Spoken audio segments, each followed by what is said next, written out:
Bonjour à tous et bienvenue pour cette nouvelle vidéo. Il y a un an, en septembre 2022, je suis parti au lac d'Orient situé dans le département de l'Aube. Lors de cette vidéo, je vais vous présenter les observations que j'ai faites durant mon séjour. Cette vidéo est en 3 courtes parties, je vous laisse donc avec la première.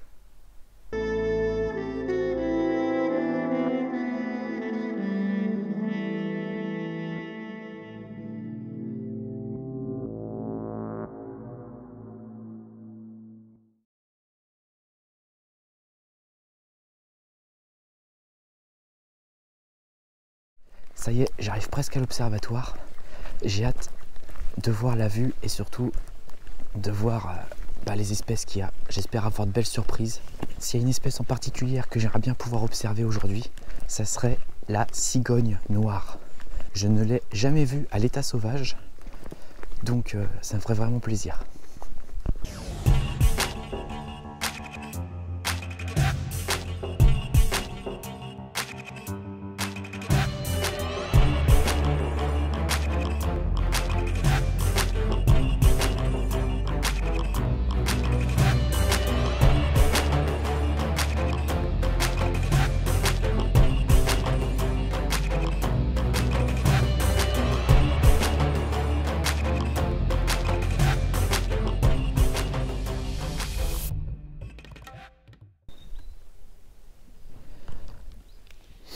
Voilà, réserve naturelle Forêt d'Orient, accès interdit aux piétons sous peine d'amende. Et là, juste derrière, on peut voir une partie du lac. Oh là, je vais faire le focus parce que là, c'est pas beau.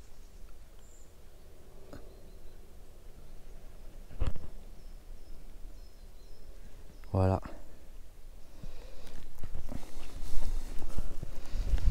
Là, il faut savoir que je me situe dans une réserve naturelle nationale.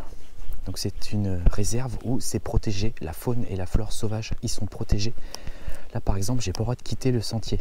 Ce sentier est balisé par des petits bouts des branches qu'ils ont mis comme ça dans le sol. Donc interdit de quitter le sentier.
Donc là, ça fait plusieurs heures qu'on est dans cet observatoire. Je dis on parce que je ne suis pas tout seul. Je suis avec Lise, Donc j'hésiterai pas à vous mettre des photos qu'elle a prises ainsi que son Instagram qui va s'afficher, et puis en même temps je vais le mettre dans le lien en description. Donc au niveau des espèces, on a pu observer les espèces les plus communes, les plus fréquentes qu'on voit dans ce type d'observatoire. Donc aigrette garzette, grande aigrette, héron cendré, des cygnes tuberculés, des oies cendrées. Après, les espèces intéressantes, on a pu observer un martin pêcheur. Bon, après il était très loin, les photos ça donne pas grand chose, mais c'est toujours agréable de voir un petit martin pêcheur. Au niveau des rapaces, on en a vu 2. Donc on pense à avoir vu déjà le balbuzard pêcheur. À un moment il est passé en volant, il a pêché, il a volé autour, et puis après il est reparti assez vite. Mais on pense que c'est un balbuzard pêcheur. Maintenant il va falloir qu'on se renseigne après, un peu plus tard. Et le deuxième rapace, on ne sait pas si c'est le busard Saint-Martin ou le busard des roseaux. Donc ça pareil, il va falloir qu'on se renseigne après pour savoir quelle espèce c'était. Comme je vous l'ai dit tout à l'heure lors de mon introduction, je suis dans la forêt d'Orient, plus précisément au parc naturel régional de la forêt d'Orient. Et dans ce parc naturel, il y a donc un lac qui est divisé en 3, dans le sens où il y a le lac d'Orient, le lac du Temple et le lac Amance. Et autour, il y a plein de points d'observation et des observatoires ornithologiques. Oui, du coup, il y a les points d'observation et les postes d'observation ornithologiques. Donc c'est quand même différent parce que les postes d'observation ornithologiques, justement, c'est des observatoires qui sont justement bien fermés et dans lesquels il y a des fenêtres d'observation, et donc pour observer les oiseaux en fait. Alors que les points d'observation, c'est différent. Il ne va pas forcément y avoir de toit, de mur ou quoi que ce soit. C'est juste des points dans lesquels on peut observer en fait le paysage. Donc c'est quand même différent. C'est pour ça, moi, ce qui m'intéresse, c'est vraiment les observatoires ornithologiques. Là, je me situais dans l'observatoire nommé Valois et j'avais vu sur le lac du Temple. Comme je vous l'ai dit plus tôt, le lac d'Orient ou lac réservoir Seine est un lac en 3 parties. Il y a le lac d'Orient, le lac du Temple et le lac Amance. Concernant l'observation du martin pêcheur, j'ai pris quelques photos, mais pas de séquence vidéo. J'ai trouvé que par rapport au sujet qui est le martin pêcheur, par rapport au fond, on ne l'aurait pas bien vu, et du coup j'ai pris l'initiative de faire juste quelques clichés et puis voilà. Je reviens sur un moment de la vidéo où je parle du balbuzard pêcheur. En fait, les photos que je vous ai présentées, ce n'en était pas un. En fait, c'est un goéland qui est venu pêcher. Après, de quelle espèce il s'agit, je n'en ai aucune idée. Les photos, de toute façon, il était beaucoup trop loin, donc je ne sais pas de quelle espèce de goéland il s'agissait. La longue distance qui nous séparait, plus son envergure ainsi que sa façon de pêcher, m'a laissé croire que c'était un balbuzard. Après réflexion, le busard observé sur la souche d'arbre n'est ni un busard des roseaux, ni un busard Saint-Martin, mais une buse variable.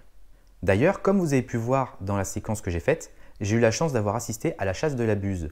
En effet, elle était posée sur la souche depuis de longues minutes, puis s'est envolée en restant assez proche du sol.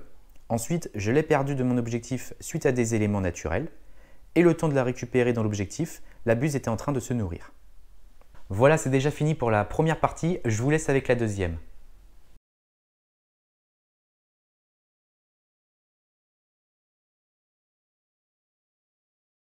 Hier, j'étais dans l'observatoire de Valois qui donnait sur le lac du Temple. Et là, actuellement, je me dirige vers l'observatoire Amance qui donne sur le lac Amance. Vous voyez un premier aperçu derrière du lac. Il faut savoir que le lac du Temple et le lac Amance, en fait, ils se rejoignent grâce au canal en fait. Vous avez le lac d'Orient qui touche le lac du Temple, qui par un canal touche le lac Amance.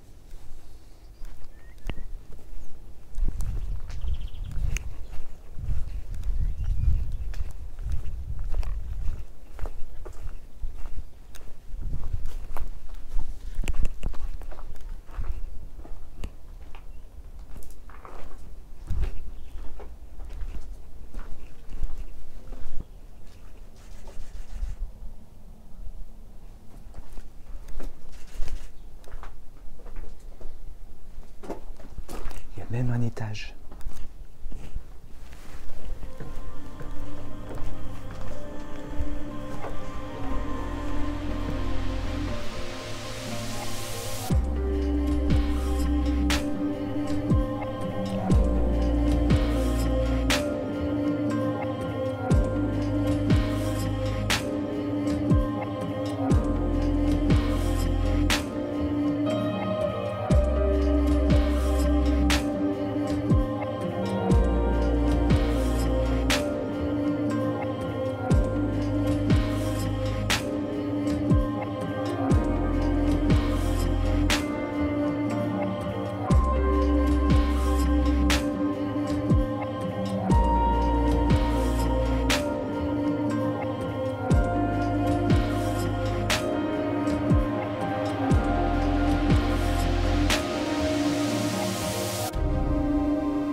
Bon, du coup, au niveau des observations, on a pu observer une grande aigrette qui est venue se poser tout en haut d'un arbre juste en face.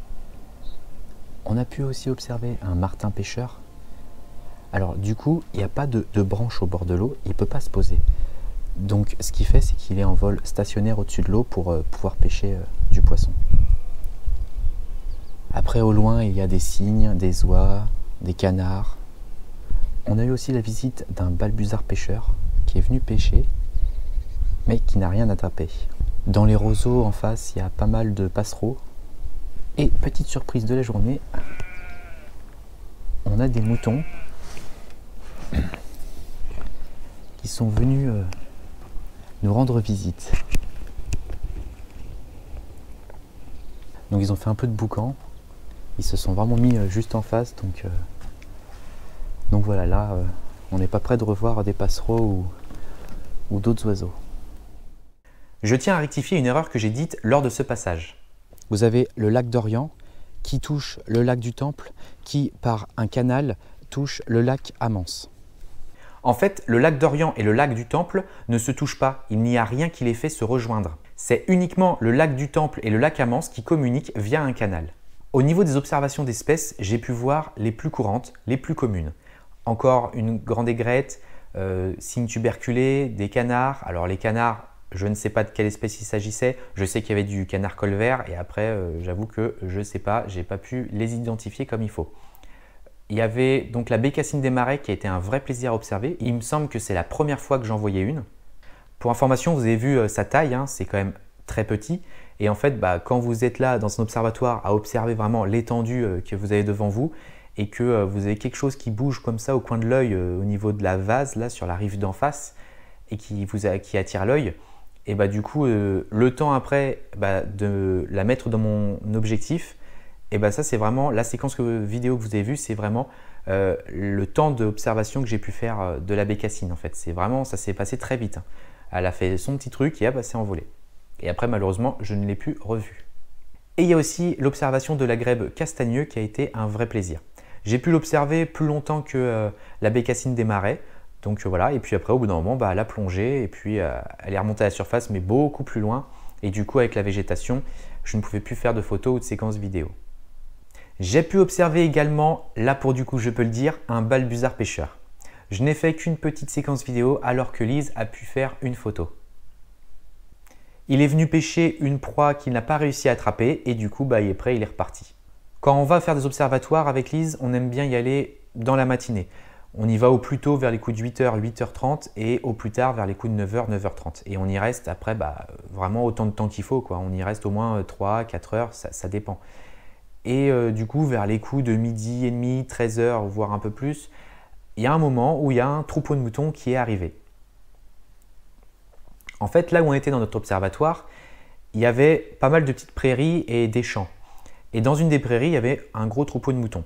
Et au bout d'un moment, donc leurs propriétaires, les éleveurs, ils ont ouvert un petit portail en bois et après ils avaient donc accès libre juste devant nous, hein, juste devant l'observatoire. Et du coup, je vous avoue qu'ils ont fait un sacré boucan. Ils nous ont fait fuir tous les oiseaux et les canards, hein, donc en fait toute la faune sauvage s'est éloignée en fait. Et du coup, ça a mis fin à nos observations. C'est maintenant le début de la troisième et dernière partie.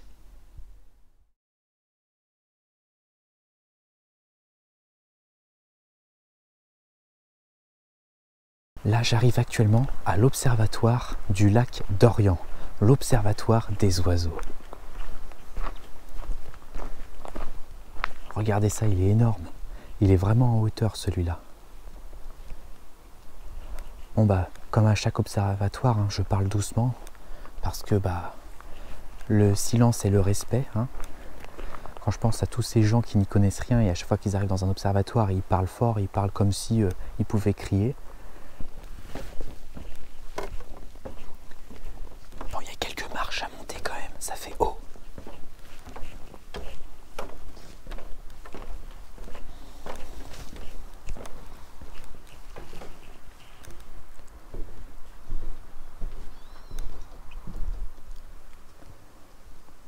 Il y a une très très belle vue.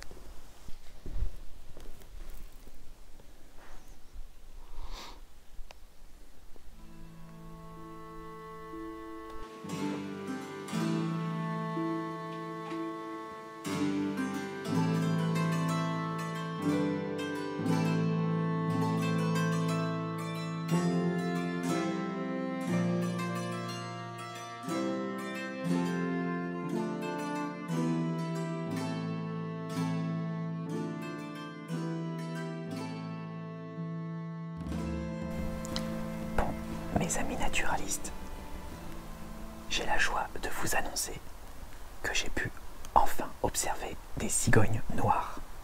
Je suis trop content. Quand je suis arrivé dans cet observatoire, j'ai vu au loin des oiseaux noirs. Au début, je pensais que ça allait être des cormorans, des grands cormorans.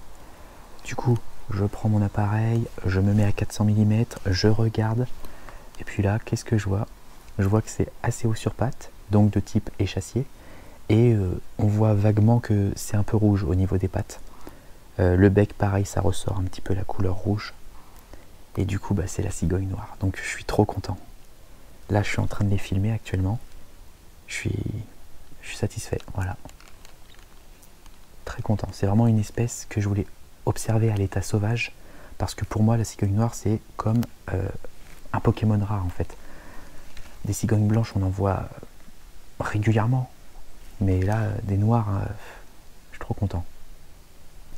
Bon, après, le problème, c'est qu'elles sont un petit peu loin. C'est dommage.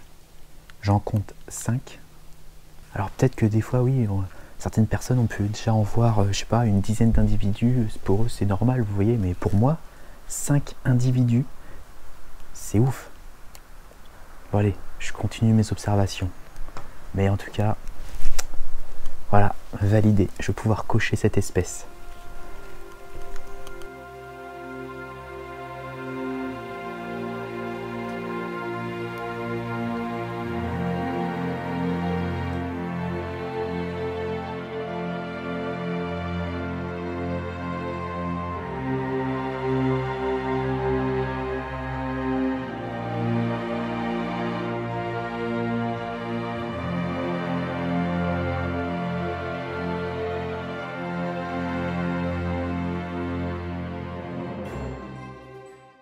Alors là, pour cette troisième partie qui est très courte, j'ai quelques trucs à dire.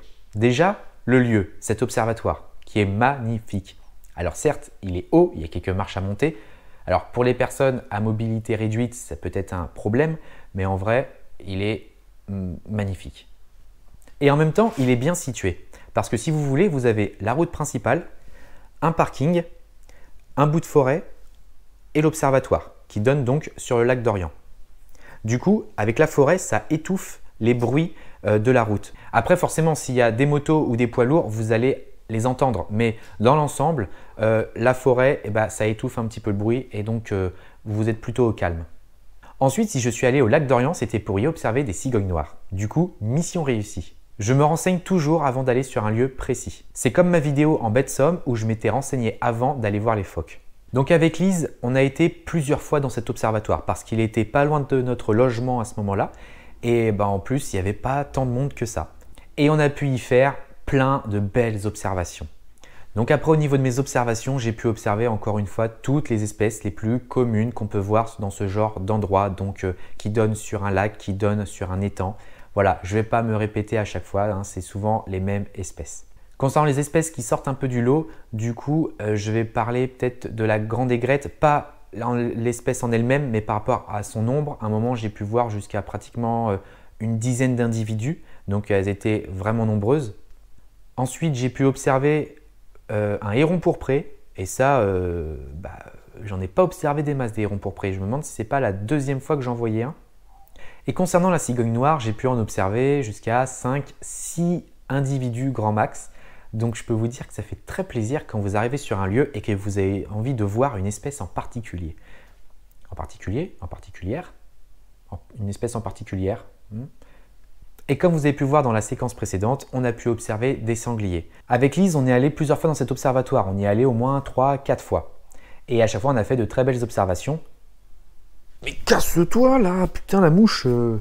Après les gens ils vont croire que je pue quoi, merde.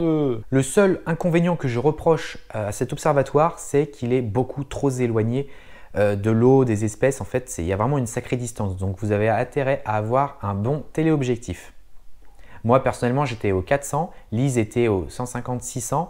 Donc Lise pouvait se permettre de faire de belles vidéos, de belles photos. Après elle fait plus de photos que de vidéos. Mais moi au 400 du coup j'étais un petit peu freiné en fait, c'est dommage. Alors, c'est un avantage pour le dérangement des animaux. Du coup, les animaux sont moins dérangés puisque du coup, il y a une grande distance. Mais par rapport aux photos et vidéos, c'est un petit inconvénient. Je sais que je l'ai fait en début de vidéo, mais je vais quand même le refaire. Je vous invite à vous abonner à son Instagram. Le lien est en description. Et puis, il s'affiche ici. Dans cet observatoire du lac d'Orient, on a pu aussi observer encore donc bus variable. On a pu observer encore un balbuzard pêcheur. Les cigognes noires en vol étaient très intéressantes à prendre en photo. Ce que j'ai bien aimé aussi dans cet observatoire, c'est un peu le mélange des espèces. Je vous montre une séquence vidéo où vous pouvez du coup voir le héron pourpré, le héron cendré, la grande aigrette et une cigogne noire. En fond, vous pouvez voir donc pas mal de canards. Alors, je suis désolé pour l'identification, mais je n'ai pas leur nom d'espèce. Pour ceux qui sont sportifs et qui aiment faire du vélo, il faut savoir qu'au niveau du lac d'Orient, il y a beaucoup de pistes cyclables. Du coup, vous pouvez faire tout le lac si vous souhaitez à vélo. Donc, vous pouvez vous arrêter après à chaque poste d'observatoire ou des points d'observation pour y observer donc le paysage et la faune sauvage. Durant certaines séquences vidéo, si vous avez vu que ça tremblait légèrement, c'est parce que j'étais soit mon téléobjectif sur trépied, soit posé contre le bord d'une fenêtre d'observation. Et du coup, ça veut dire qu'il y avait tout simplement des personnes qui marchaient dans l'observatoire. Forcément, tout est en bois, tout est maintenu entre eux. Et du coup, si quelqu'un marchait à pas fort ou normalement dans l'observatoire, forcément, ça fait des légers tremblements. Ça, on ne peut rien y faire.